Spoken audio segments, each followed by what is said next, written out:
Health file భుజానికి సంబంధించి అనేక రకాల సమస్యలు తలెత్తుతూ ఉంటాయి. ఒక్కోసారి డిస్లోకేట్ అవుతూ ఉంటుంది. స్పోర్ట్స్ ఏదైనా ఆడేటప్పుడు షోల్డర్ డిస్లోకేట్ అవ్వడం, లేకపోతే గాయాలు తగలడం ఇలాంటివి జరగడమే కాకుండా వయసుతో పాటు ఫ్రోజన్ షోల్డర్ లాంటి సమస్యలు కూడా తలెత్తుతుంటాయి. డయాబెటిక్స్కి సమస్య తీవ్రత ఎక్కువగా ఉంటూ ఉంటుంది.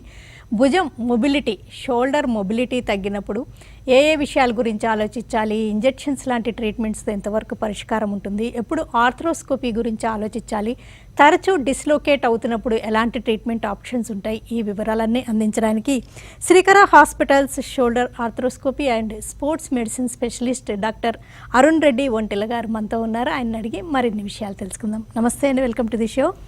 షోల్డర్కి సంబంధించి ఎక్కువగా ఎలాంటి ప్రాబ్లమ్స్ చూస్తూ ఉంటారు? యాక్చువల్ అండి, షోల్డర్ జాయింట్ అనేది మన శరీరంలోనే హయ్యెస్ట్ మొబిలిటీ ఉన్న జాయింట్ బేసికల్గా. దీనివల్ల మనకు షోల్డర్ ప్రాబ్లమ్స్ అనేవి క్వైట్ ఫ్రీక్వెంట్గా చూస్తూ ఉంటాం. అయితే ముందు మనం షోల్డర్ ఇబ్బందులు కానీ షోల్డర్లో వచ్చే ప్రాబ్లమ్స్ గురించి తెలుసుకునే ముందు ఒకసారి ఒక షోల్డర్ది బేసిక్ అనాటమీ అంటే షోల్డర్ స్ట్రక్చర్ గురించి ఒకసారి తెలుసుకుంటే బెటర్ అండి. అయితే షోల్డర్ జాయింట్ అనేది యాక్చువల్గా ఒక సింగిల్ జాయింట్గా కాకుండా ఒక గ్రూప్ ఆఫ్ జాయింట్స్ కింద తీసుకోవచ్చు. ఒకటి ఏంటంటే గ్లినోహ్యూమరల్ జాయింట్ అంటాం, అంటే షోల్డర్ జాయింట్ ప్రాపర్, ఇది మేజర్ జాయింట్. ఇదేంటంటే దీంట్లో మనకి ఈ స్కాపులా, ఇది షోల్డర్ బ్లేడ్కి ఉన్న మన భుజం ఎముకకి మధ్యలో ఒక జాయింట్ ఉంటుంది. అలాగే దాంతోపాటు మనకి క్లావికల్, అదే కాలర్ బోన్ ఏదైతే ఉందో కాలర్ బోన్కి మధ్య నుండి ఈ షోల్డర్ బ్లేడ్కి మధ్యలో ఒక జాయింట్ ఉంటుంది. అలాగే దీనికి ఉన్న మన స్టెర్నం అంటే శరీరానికి మధ్యలో ఒక జాయింట్ ఉంటుంది. అలాగే మన శరీరానికి ఉన్న ఈ స్కాపులా అంటే షోల్డర్ బ్లేడ్కి మధ్యలో దీన్ని స్కాపులోథొరాసిక్ అంటాం. అంటే ఈ అన్ని జాయింట్స్ కలిసి మనకు ఈ కాంప్లెక్స్ మూమెంట్స్ అనేవి జరుగుతూ ఉంటాయి షోల్డర్ జాయింట్లో. దీనివల్ల మనకు ఈ అన్ని జాయింట్స్లో ఎక్కడ మనకి ఏ ప్రాబ్లం వచ్చినా, కండరాల ప్రాబ్లం కానివ్వండి, జాయింట్ ప్రాబ్లం కానివ్వండి, ఈ మల్టిపుల్ ఈ అన్ని బోన్స్ అండ్ జాయింట్స్ మధ్యలో ఎక్కడ ప్రాబ్లం వచ్చినా కూడా మనకి షోల్డర్ జాయింట్లో పెయిన్ అనేది రావడం జరుగుతూ ఉంటుందండి. ఓకే, ఎక్కువగా స్పోర్ట్స్ ఆడే వాళ్ళకి ఎక్కువగా షోల్డర్ ఇంజురీస్ గమనిస్తూ ఉంటారా? ఏజ్తో రిలేటెడ్ సమస్యలు ఎక్కువ చూస్తుంటారా? అంటే షోల్డర్ అనేది రెండు విధాలుగా నువ్వు చూసుకోవచ్చు. ఒకటి ఏంటంటే మనకు ఏజ్ రిలేటెడ్లో వచ్చే ప్రాబ్లమ్స్ ఒక తీరుగా ఉంటాయి. ఎట్ ద సేమ్ టైం ఇది శరీరంలోనే అన్నిటికంటే ఎక్కువగా మొబిలిటీ ఉన్న జాయింట్ కాబట్టి యంగర్ పీపుల్లో కూడా మనకు ఈ ప్రాబ్లమ్స్ అనేవి ఎక్కువగా చూస్తూ ఉంటాం. అది యంగర్ పీపుల్లో చూసినట్టు అయితే కనుక ఫస్ట్ స్పోర్ట్స్ ఇంజరీస్ కానివ్వండి, లేకపోతే షోల్డర్ ఇన్స్టెబిలిటీ అంటాం. అంటే మనకు ఈ భుజం ఎముక ఏదైతే ఉందో ఇది గూడులోంచి జారుతూ ఉంటుంది. దాన్ని ఫస్ట్ టైం జరిగిందాన్ని డిస్లొకేషన్ అంటాం. అది మళ్ళీ మళ్ళీ జరుగుతూ ఉన్నట్టు అయితే కనుక దాన్ని మనం ఇన్స్టెబిలిటీ అంటాం. ఇన్స్టెబిలిటీ అంటే రికరెంట్గా మళ్ళీ మళ్ళీ జరుగుతూ ఉండేదాన్ని షోల్డర్ ఇన్స్టెబిలిటీ అంటాం. అదేవిధంగా చూసినట్టయితే ఎప్పుడన్నా స్పోర్ట్స్ ఆడుతున్నప్పుడు కానివ్వండి, మనకు ఈ షోల్డర్ చుట్టూ కూడా మనకు మల్టిపుల్ మజిల్స్ అనేవి అటాచ్ అయ్యి ఉంటాయి. అంటే ఈ finer moments of the shoulder joint move చేయడానికని.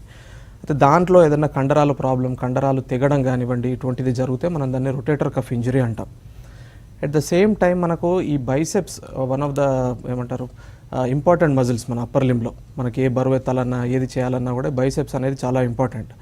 ఈ బైసెప్స్ మజిల్ అనేది కూడా మనకి షోల్డర్ జాయింట్లోంచే మనకు స్టార్ట్ అవుతూ ఉంటుంది. అలా అటువంటప్పుడు మనకు ఏదైనా బరువు వేయాలన్నా, ఏదైనా విసిరేయాలన్నా, ఈ జావెలిన్ థ్రోయింగ్, ఇటువంటి ఏదైనా క్రికెట్ బాల్ విసిరేయడం ఇటువంటి చేయాలనుకున్నప్పుడు ఈ బైసెప్స్ టెండన్ అనేది కూడా మనకు షోల్డర్ జాయింట్లోంచి సపరేట్ అవ్వడం జరుగుతూ ఉంటుండొచ్చు. దీన్ని మనం స్లాప్ లీజన్ అంటాం. అంటే ఇవన్నీ కూడా యంగర్ పీపుల్లో వచ్చే problems. At the same time మనకు ఏజ్ గడిచిన కొద్దీ మనకు ఈ షోల్డర్ జాయింట్లో మనకు మోకాలు కానీ తుంట్లు కానీ అరిగినట్టుగా ఈ షోల్డర్ జాయింట్లో కూడా నందలెస్ కొంచెం ఒక మోకాలుకి తుంటికి కంపేర్ చేసుకుంటే షోల్డర్ ఆర్థరైటిస్ అనేది తక్కువగా చూస్తూ ఉంటాం. బట్ నందలెస్ షోల్డర్ ఆర్థరైటిస్ కూడా ఒక ప్రాబ్లం రావచ్చు ఏజ్తో పాటుగా. దీంతో పాటు మనకి ఇంతకుముందు డిస్కస్ చేసినట్టుగా ఈ రొటేటర్ కఫ్ అంటాం. అంటే రొటేటర్ కఫ్ అంటే మనకు భుజంలో ఒక 4 ఇంపార్టెంట్ మజిల్స్ కలిసి ఒక కఫ్ లాగా ఫామ్ అయ్యి ఈ finer moments of the shoulder అంటే ఈజీగా భుజాన్ని అటు ఇటు కదపడానికి హెల్ప్ చేస్తూ ఉంటుంది. ఈ మజిల్లో కూడా టియర్స్ అనేవి రావడం సర్వసాధారణంగా చూస్తూ ఉంటాం. దీన్ని మనం రొటేటర్ కఫ్ టియర్స్ అంటూ ఉంటాం. మిగతా భాగాలలో ఆర్థరైటిస్ గురవుతున్నాయంటే షోల్డర్ కూడా గురవుతున్నట్టు అనుకోవాల్సి ఉంటుందా? ఆస్టియో ఆర్థరైటిస్ ఒకటి ఎక్కువగా నీని ఎఫెక్ట్ చేస్తుంది. అండ్ రుమటైడ్ ఆర్థరైటిస్ అయితే any part of the body. And rheumatoid ఆర్థరైటిస్లో షోల్డర్ కూడా ఆర్థరైటిస్కి గురవుతుందా? రుమటాయిడ్ ఆర్థరైటిస్ అనేది బేసికల్గా మనకి సైనోవియం అంటే మనకు ఒకటి ఏదైతే లూబ్రికెంట్ ఇది తయారు చేసే పొర ఏదైతే ఉంటుందో ఆ జాయింట్లో అన్నిట్లో కూడాను అంటే శరీరంలో ఉన్న దగ్గర అన్ని జాయింట్స్లో కూడా ఈ రుమటాయిడ్ ఆర్థరైటిస్ అనేది ఎఫెక్ట్ చేస్తూ ఉండొచ్చు. అదేవిధంగా మనకు ఈ షోల్డర్ జాయింట్లో కూడా మనకు రుమటాయిడ్ ఆర్థరైటిస్ వల్ల ఎఫెక్ట్ అయ్యే అవకాశాలు ఉంటాయి. ఓకే, ఈ ఫ్రోజన్ షోల్డర్ అంటే ఏంటండి? ఈ సమస్యతో చాలామంది బాధపడుతూ ఉంటారు. ఫ్రోజన్ షోల్డర్ అంటే అండి నార్మల్ టర్మ్స్లో చెప్పాలి అంటే మన షోల్డర్ జాయింట్ అనేది బిగుసుకుపోవడం. బేసికల్గా ఏమవుతుంది అంటే మనకు షోల్డర్ జాయింట్ చుట్టూ కూడా క్యాప్సూల్ అనేది ఒక పొర ఉంటుంది చుట్టూ కూడా. ఈ క్యాప్సూల్ అనేది వేరియస్ రీజన్స్ అయి ఉండొచ్చు. అంటే సర్వసాధారణంగా మనకు ఈ హార్మోనల్ ప్రాబ్లమ్స్లో లేకపోతే షుగర్ ఉన్న వాళ్ళలో కానివ్వండి, థైరాయిడ్ ఇష్యూస్ ఉన్న వాళ్ళలో కానివ్వండి కొంచెం ఎక్కువగా చూస్తూ ఉంటాం ఇది. అలాగే ఏదైనా ఇంజరీ జరిగిన వాళ్ళకి లేకపోతే ఏదైనా కార్డియాక్ పేషెంట్స్ కానివ్వండి, ఏదైనా స్ట్రోక్ పేషెంట్స్లో కానివ్వండి ఇది సాధారణంగా చూస్తూ ఉంటాం. ఏమవుతుంది అంటే దీంట్లో ఈ షోల్డర్ జాయింట్ చుట్టూ కూడా మనకి ఏదైతే క్యాప్సూల్ అనేది ఉంటుందో ఈ క్యాప్సూల్ అనేది ఓవర్ టైంలో చిన్నగా టైట్ అవ్వడం స్టార్ట్ అవుతూ ఉంటుంది. ఈ క్యాప్సూల్ టైట్ అవ్వడం వల్ల మనకి ఈ మూమెంట్స్ అనేవి చిన్నగా తగ్గుతూ పోతూ ఉంటాయి. ఈ మూమెంట్స్ తగ్గుతూ పోతూ ఉన్నప్పుడు మనకు ఆ క్యాప్సూల్ స్ట్రెచ్ అయినప్పుడల్లా మనకు ఆ పెయిన్ అనేది ఎక్కువగా నోటీస్ చేస్తూ ఉంటాం. ఈ పెయిన్ అనేది కూడా మనకు నైట్ టైంలో ఎక్కువ రావడం, ఏదైనా చిన్న పని చేయాలన్నా లేకపోతే ఏదైనా డే టు డే యాక్టివిటీస్ అంటే డ్రెస్ వేసుకోవాలన్నా షర్ట్ వేసుకోవాలన్నా భుజాన్ని ఎటు కదిపినా కూడా మనకి ఈ షోల్డర్ పెయిన్ అనేది సివియారిటీ ఎక్కువగా ఉంటుంది. దీన్ని మనం యూజువల్గా ఫ్రోజన్ షోల్డర్ అంటూ ఉంటాం. అంటే డయాబెటిక్స్కి సమస్య ఉంటుందా? నాన్ డయాబెటిక్ ఎవరికైనా రావచ్చండి ఇది. కాకపోతే మనం నోటీస్ చేసేది ఏంటంటే ఈ హార్మోన్ ప్రాబ్లమ్స్ కానివ్వండి లేకపోతే ఈ థైరాయిడ్, ఈ డయాబెటీస్, ఈ షుగర్ ఉన్న వాళ్ళల్లో కొంచెం మనం ఎక్కువగా నోటీస్ చేస్తూ ఉంటాం ఈ ఫ్రోజన్ షోల్డర్ అనే ఇబ్బందిని. ఫ్రోజన్ షోల్డర్ ట్రీట్మెంట్స్ ఎలా ఉంటాయి? ఎక్కువగా ఫిజియోథెరపీతో సొల్యూషన్ ఉంటుందంటారా? మోస్ట్ కామన్ ట్రీట్మెంట్ ఈజీగా ట్రీట్మెంట్ విల్ బి ఫిజియోథెరపీ అండి. ఫిజియోథెరపీలో ఏం చేస్తామంటే గ్రాడ్యువల్గా మనం ఈ క్యాప్సూల్ అనే దాన్ని గ్రాడ్యువల్గా స్ట్రెచ్చింగ్ చేస్తూ ఉంటాం. స్ట్రెచ్చింగ్ చేస్తూ ఉంటే మనకు ఆ మూమెంట్ అనేది ఓవర్ టైంలో చిన్నగా పెరుగుతూ పోతూ ఉంటుంది. వెరీ రేర్ ఛాన్సెస్లో ఈ పెయిన్ బాగా సివియారిటీ ఉన్న వాళ్ళకి, పెయిన్ ఎక్కువగా ఉన్న వాళ్ళకి ఒకటి స్టిరాయిడ్ ఇన్ఫిల్ట్రేషన్ అనేది మనం చేసుకోవచ్చు. దీనివల్ల ఏమవుతుంది అంటే ఆ షోల్డర్ జాయింట్లో ఉన్న ఇన్ఫ్లమేషన్ అనేది తగ్గిపోయి మనకు ఈ ఫిజియో కానివ్వండి ఇంకా వేరే మొడాలిటీస్ అన్నీ కూడా చేసుకోవడానికి మనకి ఈజీగా ఆస్కారంగా ఉంటుంది. ఇంకా కొందరికి ఈ స్టిఫ్నెస్ అనేది పెయిన్ అనేది చాలా సివియర్గా ఉన్న వాళ్ళకి ఈ డే టు డే యాక్టివిటీస్ అంటే మనం రోజువారీ చేసుకునే పనులు, మనం బట్టలు వేసుకోవడం కానివ్వండి, ఇంట్లో పనులు కానివ్వండి, ఇటువంటి పనులు చేసుకోవడంలో కొంచెం బాగా ఇబ్బంది పడుతున్న వాళ్ళకి ఇంటర్వెన్షనల్ అంటే మత్తిచ్చి గట్టిగా మొబిలైజ్ చేయడం కానివ్వండి, లేకపోతే హైడ్రోడైలేషన్ అంటాం. అంటే గట్టిగా నార్మల్ సలైన్ ఏదైతే ఉందో జాయింట్లోకి హై ప్రెషర్లో ఇన్ఫిల్ట్రేట్ చేస్తాం. దీనివల్ల ఏమవుతుంది అంటే క్యాప్సూల్ అనేది రిలీజ్ అయ్యే అవకాశాలు ఉంటాయి. ఇంకా రేర్ ఛాన్సెస్లో మనం దీనికి ఆర్థ్రోస్కోపీ ప్రొసీజర్స్ కూడా ప్లాన్ చేసుకోవచ్చు. ఆర్థ్రోస్కోపీ అంటే బేసికల్గా మన జాయింట్లో కెమెరా పెట్టేసి టీవీలో చూసుకుంటూ మనకు ఈ క్యాప్సూల్ ఏదైతే ఉందో ఈ క్యాప్సూల్ని సెలెక్టివ్గా రిలీజ్ చేస్తాం. రిలీజ్ చేసినప్పుడు ఏమవుతుంది అంటే మనకు రిలీజ్ చేసిన వెంటనే మనకు మూమెంట్స్ అనేవి ఇమ్మీడియట్గా గెయిన్ అవ్వడం జరుగుతూ ఉంటుంది. ఈ గెయిన్ అవ్వడం వల్ల మనకు ఈ పెయిన్ అనేది సబ్సైడ్ అవుతుంది. అట్ ద సేమ్ టైం మనకు మూమెంట్స్ అనేవి రీగెయిన్ అవుతాం. దీనివల్ల నార్మల్ లైఫ్కి వెళ్ళిపోవడానికి ఈజీగా ఉంటుంది. ఖమ్మం నుంచి కృష్ణ గారు చెప్పండి. నమస్తే, చెప్పండి మీ క్వశ్చన్ అడగండి. మాకు ఈ లెఫ్ట్ హ్యాండ్ భుజం బాగా నొప్పి వస్తుంది మేడం ఒక 2 నెలల నుంచి. ఓకే సార్, ఏం జరిగిందంటే దెబ్బలు తగలడం ఏమైనా జరిగినాయా? ఏం లేదు సార్, మామూలు నేను లారీ మెకానిక్ అండి. పనిచేసేటప్పుడు కొంచెం లెఫ్ట్ హ్యాండ్ బెనికినట్టు అనిపించింది. ఓకే. తర్వాత మామూలుగా ఒక హాస్పిటల్కి వెళ్ళి ఎక్స్రే తీపించాను, ఏం లేదన్నారు. టాబ్లెట్లు ఇచ్చారు, 15 రోజులు ఆడితే ఆ టాబ్లెట్ వేసుకున్నాం, సేపు నొప్పి లేదు, తర్వాత తగ్గిపోయింది. మళ్ళీ 10 రోజుల నుంచి మళ్ళీ వస్తుంటే మళ్ళీ నిన్న వెళ్ళి ఎక్స్రే తీపించాను. Okay sir. ఏం లేదు, ఏదో క్లారిక్ యాసిడ్ ఏదో తగ్గుంది అది కానీ బ్లడ్ టెస్ట్లు అయ్యే చేసి మళ్ళీ మెడిసిన్ రాశారు. కానీ అసలు ఇప్పుడు మెడిసిన్ వేసుకున్నా కానీ వేసుకున్న ఒక 10 నిమిషాల వరకు ఉంటుందని తర్వాత మళ్ళీ నొప్పి వస్తుంట. షర్ట్ వేసుకోలేకపోతున్నా, బనీన్ వేసుకోలేకపోతున్నా. అంటే మూమెంట్స్ కూడా చేయి పైకి ఎత్తలేకపోతున్నారా సార్? ఎత్తలేకపోతున్నాను. అదే అండి, మోస్ట్లీ మీరు అంటే చెప్పిన దాన్ని బట్టి అయితే ఫ్రోజన్ షోల్డర్ లాగానే అనిపిస్తూ ఉంది. ఒకసారి కుదిరితే ఒకసారి హాస్పిటల్కి రండి సార్, మనం ఒకసారి ఎగ్జామిన్ చేసుకుని దానికి ఫిజియోథెరపీ అది అవసరం పడుతుంది. ఒకసారి అది ఫిజియోథెరపీ అది స్టార్ట్ చేసుకోవడానికి ఆస్కారంగా ఉంటుంది మనకి. ఈ ఫ్రోజన్ షోల్డర్ లాంటి సమస్యను నిర్ధారించే పరీక్షలు ఏంటి?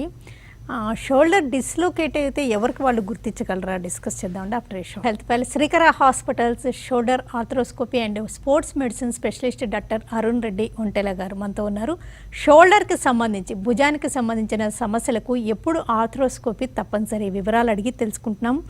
షోల్డర్ డిస్లోకేట్ అయినప్పుడు ఎవరికి వాళ్ళు గుర్తించగలుగుతారా? యూజువల్గా షోల్డర్ డిస్లొకేషన్ అనేది రెండు రకాలుగా జరగవచ్చండి.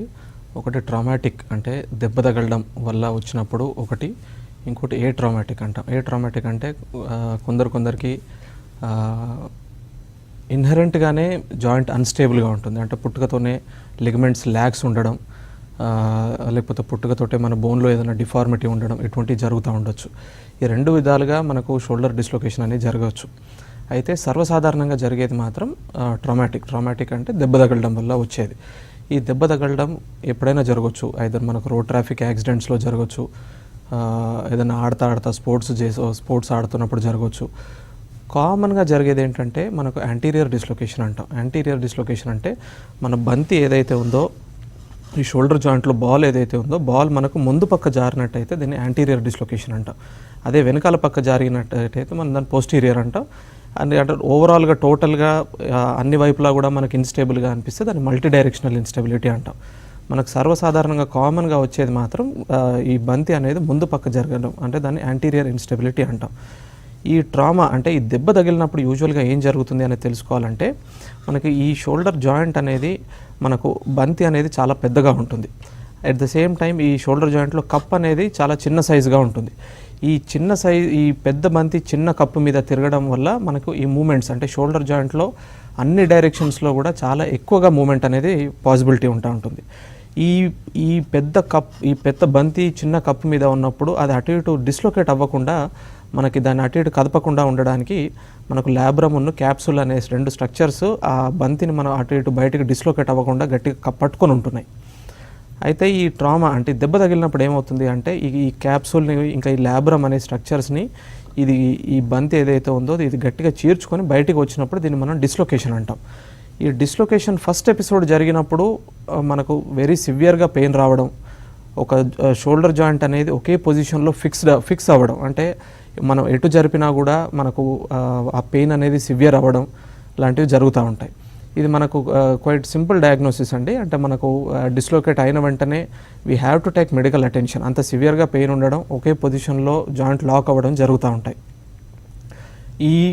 ఈ అలా లాక్ అయినప్పుడు మనం యూజువల్గా ఏదైనా ఆర్థోపెడిక్ సర్జన్ కానీ కన్సల్ట్ అవుతే ఐదర్ ఎమర్జెన్సీ రూమ్లో కానివ్వండి, ఆపరేషన్ థియేటర్లో కానివ్వండి, చిన్నగా మత్తు ఇచ్చి కానీ సెడేట్ చేసి కానీ దీన్ని మరి కొంచెం లాగి కూర్చోబెట్టేసి మళ్ళీ దాంట్లో మళ్ళీ కప్పులోకి కూర్చోబెట్టడం అనేది జరుగుతూ ఉంటుంది.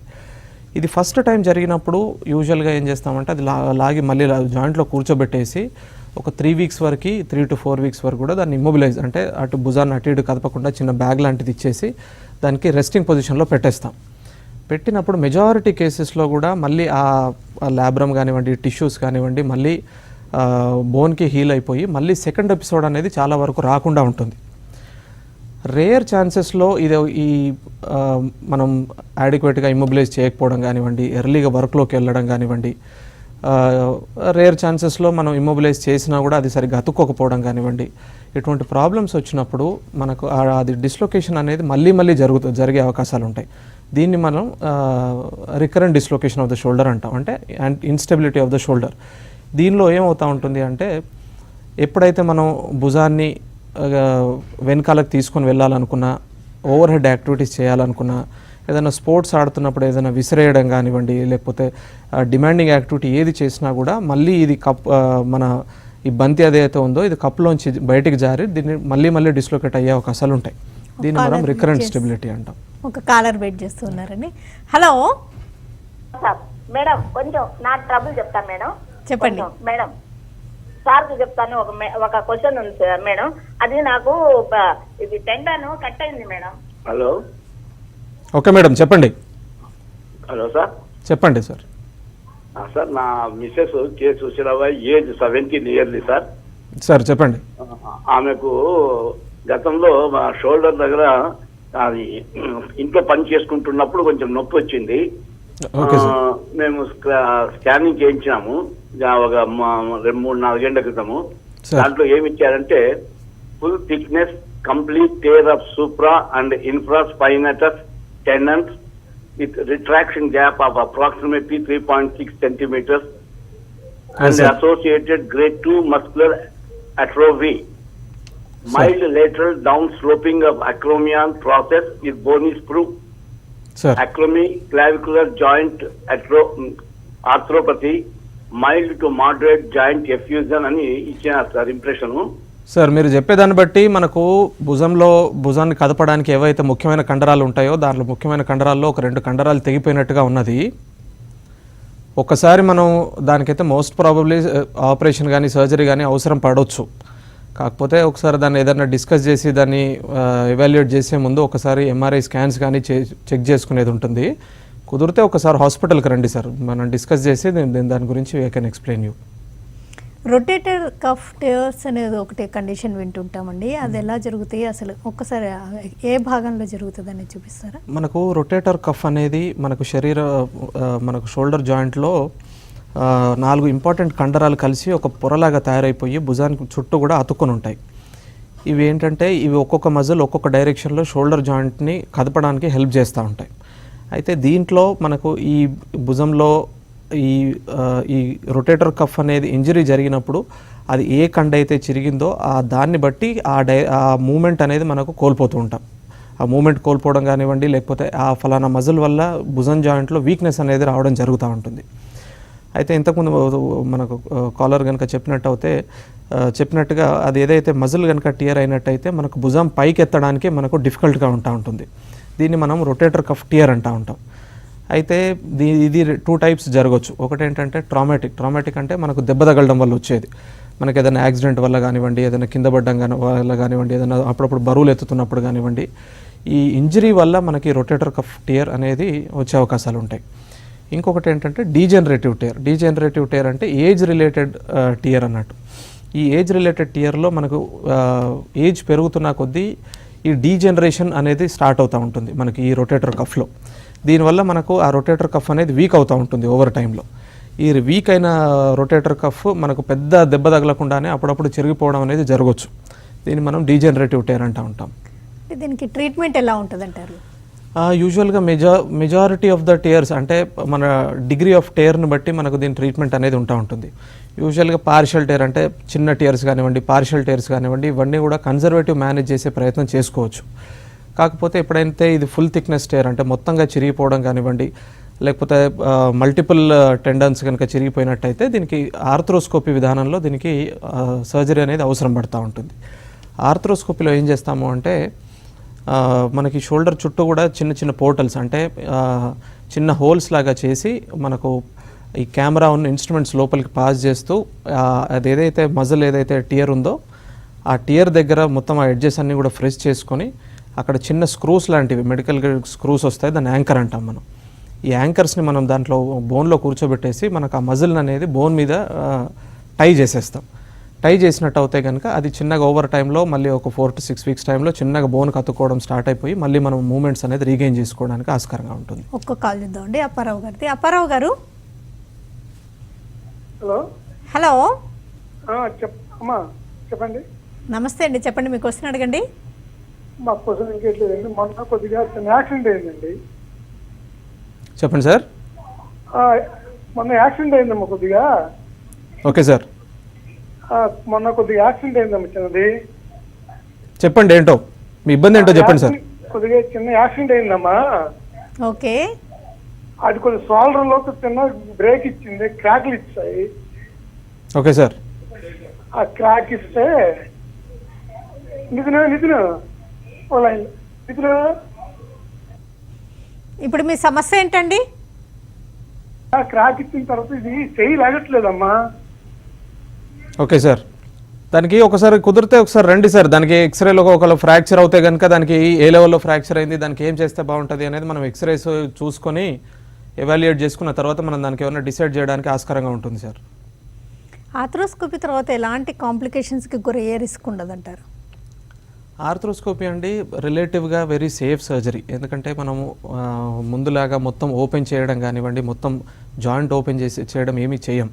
దీంట్లో మనం ఏం చేస్తామంటే చిన్న హోల్స్ చేసేసి దాంట్లో ఇన్స్ట్రుమెంట్స్ ఉన్న కెమెరా పాస్ చేసి మినిమల్ ఇన్వేసివ్గా దీన్ని మనం చేస్తాం కాబట్టి కాంప్లికేషన్ రేట్ అనేది చాలా తక్కువ. మనకు సర్జరీ తర్వాత కూడా హార్డ్లీ ఒక 4 or 5 స్టిచెస్ ఉంటాయి. బ్లడ్ లాస్ తక్కువ, మనకి ఇన్ఫెక్షన్ రేట్స్ అనేవి కూడా చాలా చాలా చాలా తక్కువ compare to normal surgeries. At the same time దీంట్లో మళ్ళీ రీహ్యాబ్ అంటాం, అంటే మళ్ళీ నార్మల్ లైఫ్కి వెళ్ళడం కానివ్వండి, ఫిజియోథెరపీ కానివ్వండి, పెయిన్ కానివ్వండి, ఇవన్నీ కూడా కంపేర్ టు నార్మల్ సర్జరీస్ దీంట్లో చాలా చాలా తక్కువగా ఉంటాయి. అందుకని ఇప్పుడు దగ్గర షోల్డర్ సర్జరీస్లో మెజారిటీ ఆఫ్ ద సర్జరీస్ అన్నీ కూడా సెలెక్టివ్గా మనకు ట్రామా సర్జరీ కానివ్వండి, ఏదైనా ఫ్రాక్చర్లో అవుతే దానికి ప్లేటింగ్ చేయడం, లేదంటే ఏదైనా జాయింట్ రిప్లేస్మెంట్ చేయడం షోల్డర్లో, ఇటువంటివి తప్ప మిగతా అన్ని ప్రొసీజర్స్ కూడా దగ్గర ఆర్థ్రోస్కోపీలో చేయడానికి ఆస్కారం ఉంది. దీనివల్ల రిజల్ట్స్ కూడా చాలా చాలా బాగున్నాయి. ఇప్పుడు ఆర్థ్రోస్కోపీ తర్వాత వాళ్ళు నార్మల్ లైఫ్ లీడ్ చేయగలరా? అంటే ఒకవేళ స్పోర్ట్స్ ఆడే పర్సన్ అనుకోండి, వాళ్ళు స్పోర్ట్స్ అవన్నీ ఆడగలరా? క్రికెట్ బాల్ అలాగే వేయగలగడం అలాంటివి చేయగలుగుతారా? ఆర్థ్రోస్కోపీ చేసిన తర్వాత majority of the shoulder problems అన్నీ కూడా యంగర్ ఇండివిజువల్స్లోనే వస్తూ ఉంటాయి, ఎస్పెషల్లీ స్పోర్ట్స్ ఇంజరీస్. ఇవన్నీ స్పోర్ట్స్ ఇంజరీస్ వల్ల వచ్చిన వాళ్ళకి మనం ఆర్థ్రోస్కోపీలో కనుక ఫిక్స్ చేసినట్టయితే మళ్ళీ వాళ్ళు 100% మళ్ళీ స్పోర్ట్స్కి వెళ్ళగలుగుతారు. నన్దలెస్ అంటే దానికి కొంచెం టైం పీరియడ్స్ ఉంటాయి, అంటే ఒక్కొక్క ప్రాబ్లమ్కి ఒక్కో టైం ఫ్రేమ్లో యూజువల్గా 6 to 9 months టైంలో మళ్ళీ వాళ్ళందరూ కూడా స్పోర్ట్స్ ఆడడం కానివ్వండి, వెయిట్స్ ఎత్తడం కానివ్వండి, మళ్ళీ ఎటువంటి యాక్టివిటీలో కూడా ఇబ్బంది పడకుండా అన్ని యాక్టివిటీస్ కూడా చేసుకోవడానికి ఈజీగా ఆస్కారంగా ఉంటుంది. మీరు చెప్పారు అంటే ఫ్రోజన్ షోల్డర్కి ఇంజెక్షన్ లాంటిది ఇస్తే అది ఎంతవరకు ఎఫెక్టివ్గా ఉంటుంది? లైఫ్ లాంగ్ సొల్యూషన్ దొరికే అవకాశం ఎప్పుడైనా ఉంటుందంటారు? ఫ్రోజన్ షోల్డర్ అండి యూజువల్గా ఇదంతా కూడా సెల్ఫ్ లిమిటింగ్ డిసీజ్ అంటాం. ఫ్రోజన్ షోల్డర్ ఎప్పుడు కూడా దీనికి యాక్టివ్ ఇంటర్వెన్షన్స్ చేయాల్సిన అవసరం అంతగా ఉండదు. యూజువల్గా ఇదంతా ప్రాబ్లం స్టార్ట్ అయిన దగ్గర నుండి మనం ఏం చేయకున్నా కూడా ఓవర్ టైంలో చిన్నగా దానంతట అదే సబ్సైడ్ అయ్యే అవకాశాలు కూడా ఉంటాయి. యూజువల్గా ఒక 6 to 9 months, కొందరు ఒక 1 year టైంలో మళ్ళీ షోల్డర్ మూమెంట్స్ కానివ్వండి, పెయిన్ కానివ్వండి కంప్లీట్గా తగ్గే ఆస్కారం ఉంటుంది. కాకపోతే రేర్ ఛాన్సెస్లోనే మనం దీనికి షోల్డర్లో స్టిరాయిడ్ ఇంజెక్షన్ కానివ్వండి, లేకపోతే మన ఆర్థ్రోస్కోపీ ప్రొసీజర్స్ కానివ్వండి చేస్తూ ఉంటాం. ఈ స్టిరాయిడ్ ఇంజెక్షన్ అనేది మనం చేసినా కూడా బేసికల్గా ఇది ఆ లోపల జాయింట్లో ఉండే ఇన్ఫ్లమేషన్, పెయిన్ తగ్గించడానికే మనం ఈ స్టిరాయిడ్ ఇంజెక్షన్ కానివ్వండి ఇంజెక్షన్స్ అనేవి చేస్తూ ఉంటాం. బట్ ఈ ఇంజెక్షన్ చేసిన తర్వాత కూడా మనం మళ్ళీ ఫిజియోథెరపీ చేయడం అనేది అవసరం ఉంటుంది. ఓకేనండి. డాక్టర్ అరుణ్ రెడ్డి గారు, షోల్డర్కి సంబంధించి ఎలాంటి సమస్యలు తలెత్తుతూ ఉంటాయి, గాయాలు కానీ లేకపోతే ఫ్రోజన్ షోల్డర్ కానీ డిస్లొకేషన్ కానీ వీటికి ఎలాంటి ట్రీట్మెంట్స్ ఉంటాయి, ఆర్థ్రోస్కోపీ ఎప్పుడు తప్పనిసరి, దానివల్ల ఎలాంటి బెనిఫిట్స్ ఉంటాయి, వివరాలు అందించినందుకు థ్యాంక్స్. థ్యాంక్ యూ అండి.